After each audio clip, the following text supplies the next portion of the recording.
कल हमने पढ़ा था यूनिट 10 इकोलॉजी का चैप्टर नंबर 13। ठीक है, कल हमने पढ़े थे उसके सारे इंपॉर्टेंट टर्म्स।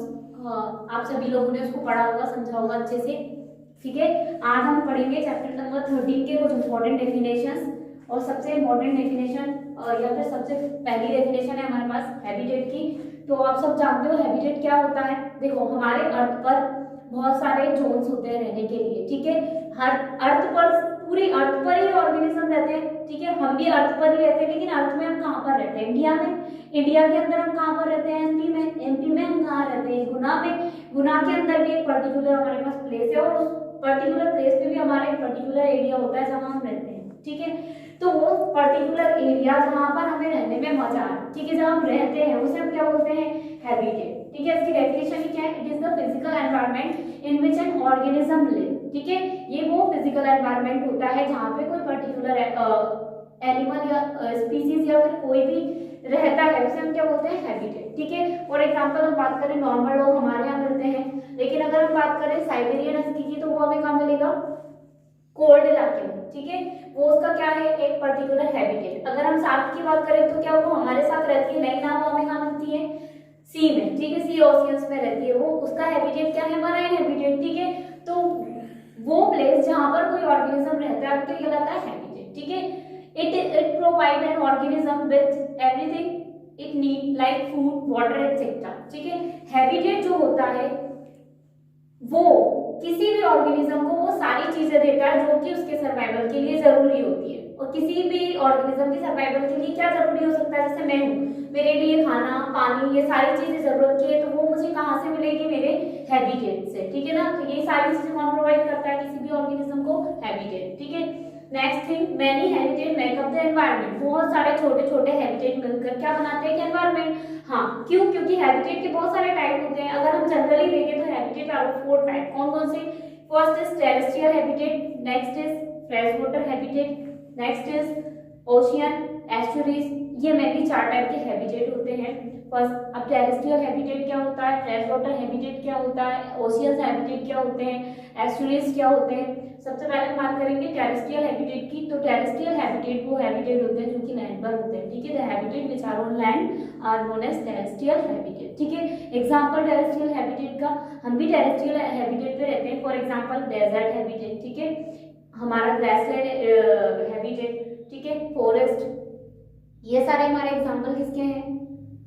टेरेस्ट्रियल हैबिटेट के। नेक्स्ट है हमारे पास फ्रेश वाटर। ठीक है, फ्रेश वाटर नाम से पता चल रहा है वो हैबिटेट जो कि कहाँ पर होगा? फ्रेश वाटर में। वो हमारा क्या होगा? Fresh water habitat. Example pond, river. ठीक है, नेक्स्ट है हमारे पास ओशियन, इसको बोलते हैं मराइन वाटर हैबिटेट। ठीक है ना, जिसमें हमारे फिशेस रहते हैं, सी एनिमल्स रहते हैं, बहुत सारी चीजें।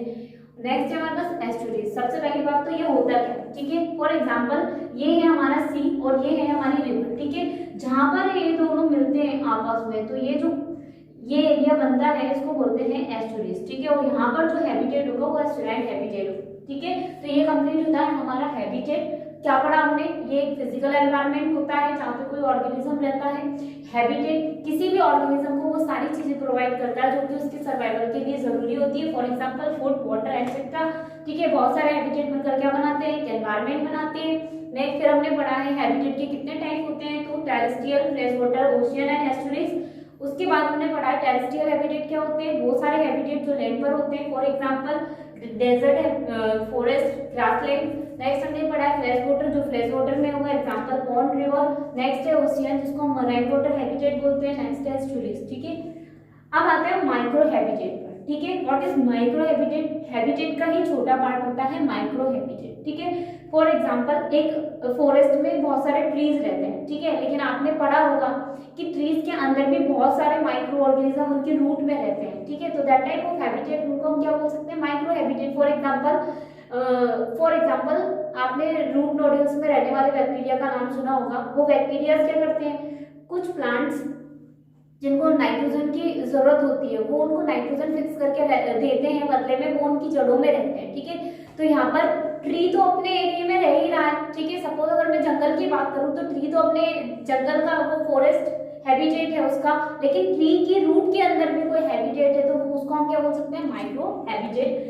तो इसकी डेफिनेशन देखो, part of habitat that have specific property such as habitat, example edge of pond, surface water, tree canopy, muddy bottom of pond. ठीक है, किसी भी हैबिटेट का पार्ट जिसके पास एक हैबिटेट जैसी स्पेसिफिक प्रॉपर्टी होती है, जिसे हम क्या बोल सकते हैं, माइक्रो हैबिटेट। एग्जांपल दे रखा है एज ऑफ पॉन्ड, ठीक है, पॉन्ड के किनारों पर बनने वाले हैबिटेट्स माइक्रो हैबिटेट हो सकते हैं। सरफेस वाटर पर जो हैबिटेट होगा, ठीक है, उसको हम क्या बोल सकते हैं, माइक्रो हैबिटेट, क्योंकि अगर सी है, सी की सरफेस पर अलग हैबिटेट है और सी के बॉटम पर अलग हैबिटेट है, ठीक है ना।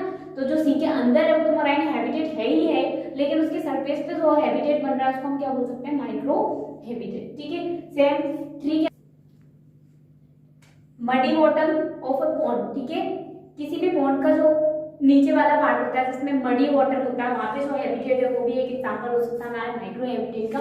अब पढ़ते हैं इकोलॉजिकल निश। कल भी हमने पढ़ा था निश क्या होता है। अब हम सारे ऑर्गेनिज्म एक पर्टिकुलर हैबिटेट के अंदर रहते हैं, ठीक है। फॉर एग्जांपल हमारे घर का कोई एड्रेस होता है, हमारे घर में बहुत सारे फैमिली मेंबर्स रहते हैं, वो सभी का अलग अलग वर्क होता है।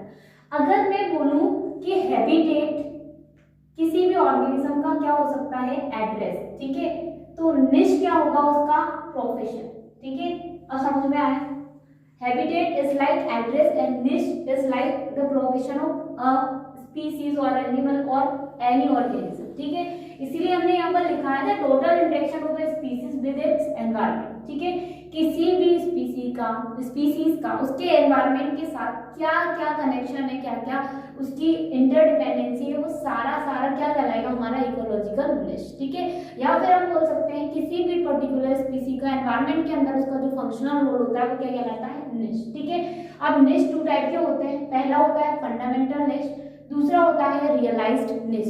ये जो फंडामेंटल निश होता है ये नेचुरल होता है, ठीक है, इसमें कोई भी मॉडिफिकेशन नहीं करनी पड़ती, किसी भी ऑर्गेनिज्म को जबरदस्ती क्या नहीं करवाना पड़ता, अडेप्टेशन नहीं होना, अडेप्ट नहीं होना पड़ता।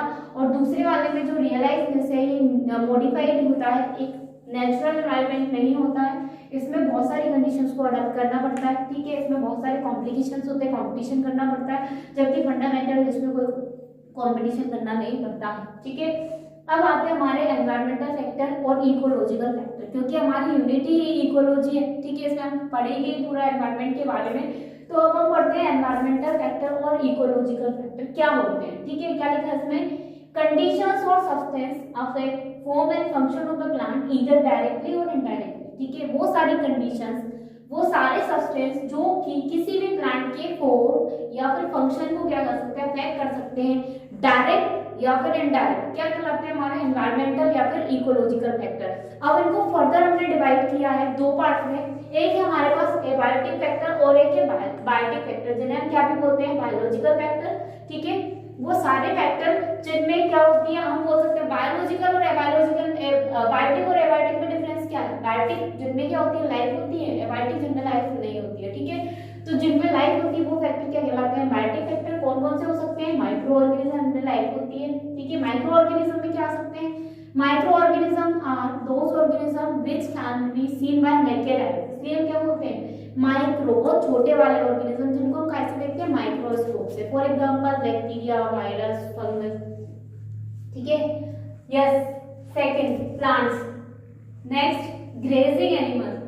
Next, fourth, bird and insects.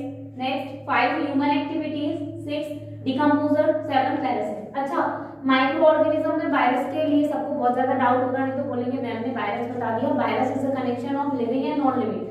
Virus micro organism है, क्यों, क्योंकि उसको नेकेड आई से नहीं देखा जा सकता, लेकिन वो माइक्रो ऑर्गेनिज्म नहीं भी है क्योंकि वो लाइट उसके पास नहीं होती है। ठीक है, जब वो किसी भी लिविंग बॉडी के अंदर जाता है तब उसके पास लाइट होती है। ठीक है, तो इसमें कंफ्यूज मत होना, वो छोटी सी बात है। नेक्स्ट है हमारे पास एबायोटिक फैक्टर। एबायोटिक फैक्टर में सबसे पहले हम पढ़ेंगे क्लाइमेटिक फैक्टर। क्लाइमेटिक फैक्टर कौन से हो सकते हैं, जो क्लाइमेट को क्लाइमेट फॉर्मेशन के लिए रिस्पॉन्सिबल है, जैसे टेम्परेचर, ठीक है, जैसे प्रेशर, जैसे ह्यूमिडिटी, जैसे रेनफॉल। ठीक है, ये सारे क्या आएंगे हमारे क्लाइमेटिक फैक्टर। नेक्स्ट है टोपोग्राफिकल फैक्टर। ठीक है, अब इनको हम क्या भी बोलते हैं, इनडायरेक्ट फैक्टर। अब सबका क्वेश्चन होगा टोपोग्राफिकल फैक्टर क्या होते हैं, तो topographical factors are those factor, ठीक है, या फिर किसी भी पर्टिकुलर एरिया का जो फिजिकल फीचर होता है, ठीक है, उसका क्या एल्टीट्यूड है, क्या लैटिट्यूड है, उसमें कैसी बारिश होती है, कैसा टेम्परेचर आता है, ठीक है, कितनी हवाएं चलती है, साइक्लोन आती है, वो हमारे फिजिकल फीचर और उसको हम क्या बोलते हैं टोपोग्राफिकल फैक्टर और इनडायरेक्ट फैक्टर। ठीक है, थर्ड आता है हमारे पास सॉइल फैक्टर। ठीक है, सॉइल फैक्टर कौन से फैक्टर होंगे जो सॉइल फॉर्मेशन में क्या करेंगे पार्टिसिपेट करेंगे, फॉर एग्जांपल टैलेंट मटेरियल। ठीक है, नेक्स्ट है हमारे पास एनर्जी। ठीक है, सोलर एनर्जी, विंड एनर्जी, अलग अलग तरह की एनर्जी। नेक्स्ट है हमारे पास रेडिएशन। ठीक है, नेक्स्ट टेम्परेचर, ये बहुत इंपॉर्टेंट फैक्टर है, इसको हमें पूरा बहुत ज्यादा डिटेल में पढ़ना है। इसके बेसिस पर प्लांट कितने टाइप के हैं, इसके बेसिस पे फॉरेस्ट कितने टाइप का है, इसको पढ़ेंगे हम मेजर एबाइटी फैक्टर में इसके बाद। ठीक है, नेक्स्ट है हमारे पास वाटर। वाटर बहुत बड़ा एबाइटी फैक्टर है। ठीक है, फायर एंड ग्रेविटी। ठीक है, take a screenshot of this